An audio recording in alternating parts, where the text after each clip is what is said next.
did. So if we were racing a race, he wanted to freaking win, even if it was for a flag or a stupid trophy, you know, whatever it was. We're sitting here on Kotchka. It's a Hinckley 38 sailboat that was originally John Meehan's boat. And we're gonna tell you a little story about how he taught me to sail and how I became a sailor. Well, I originally met John through Meehan's Irish Pub when I started working there 9 years ago. And within the first year, we became friends pretty quick. And he was a, avid sailor his entire life and was sailing down here in St. Augustine. And I really had never been on a sailboat before. Grew up around the water, surfing and fishing, and a coastal Florida town, but just never sailed before. And he asked me to come out there one day and like do a race with him. And so we did a race, and well, honestly, I fucking hated it because the first time I went out there, he was just screaming the entire time. I mean, we were, having a good time besides that, but I wasn't much into it. And throughout the years, he just kept inviting me on the boat and come out. And then after a few years, became like a constant crew, me, him, and another guy.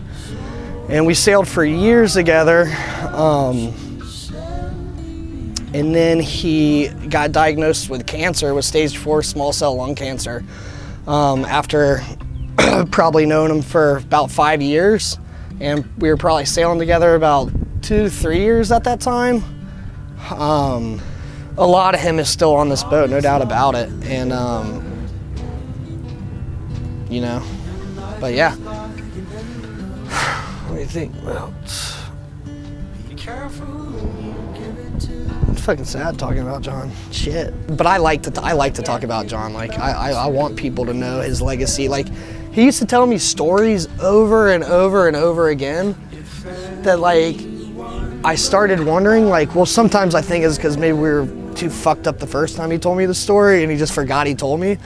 But then like when he was getting like sicker and sicker, I started thinking he was like telling me these stories to like tell other people. Like this is obviously John has like the pub for his legacy to live on or whatever. And this is like another one of his legacies or whatnot. And he made it so beautiful before he passed away. He was so adamant about just like, hooking us up, honestly.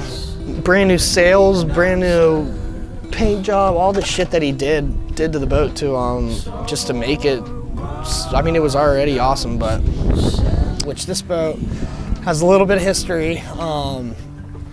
It was the second Hinckley 38 built, the second hull built in 1969, and they used this exact boat for the advertisement of this boat everywhere. So there's a long story to this boat. And when John was sick and he took it down to Daytona to get repainted, a guy saw it and the guy was like, hey, I used to own that boat. And the guy had written a book on the boat actually, and I've been looking for that book. John would want whoever to come on this boat. You know what I mean? Like anybody.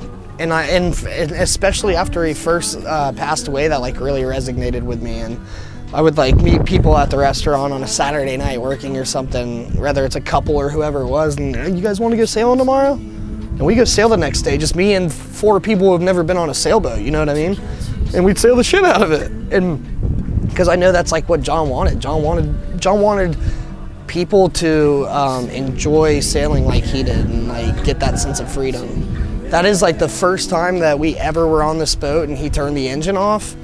Like that's a time that I'll never forget on this boat ever. Is when we were like going out, we put the sail up, and we got one sail up, but we still got the engine on, you know what I mean? And then we like, when he turned the engine off, it was just like, you instantly like fall in love with it. You're just like, whoa. The race, St. Augustine Race Week started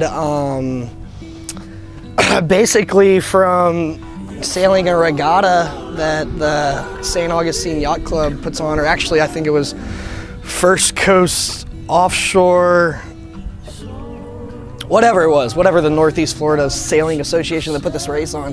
And it was a regatta that they'd have over a few days, and one of the races is going to Jacksonville and back overnight, and just kind of like, I don't know, it wasn't a proper regatta of what regattas are supposed to be like. We were coming in from that one day, And I'll never forget it. We were like waiting for the bridge to open, and John was just like pissed about it and whatever. And he was like, "Fuck this! We're never racing this again." He's like, "We're gonna make this better."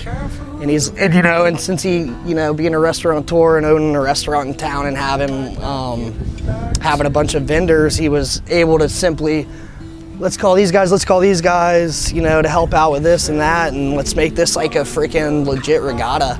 And I you know, he obviously had a ton of meetings with big people around town and stuff to kind of figure out the logistics, but was able to get it down on the bayfront lawn, and had some badass bands every night and really good food, and just made it a freaking cool regatta, like something that was kind of maybe not world class, but it was, you know, for St. Augustine, it was pretty damn good.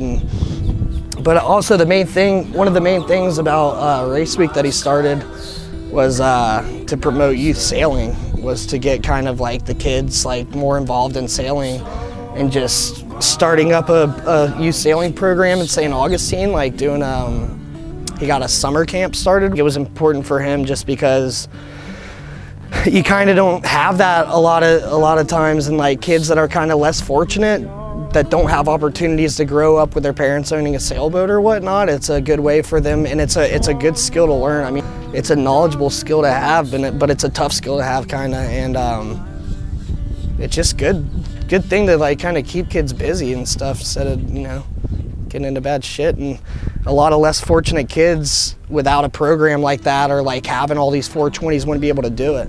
So he like did this thing where he talked to some other guys that were part of the yacht club and stuff, and was talking about promoting youth sailing.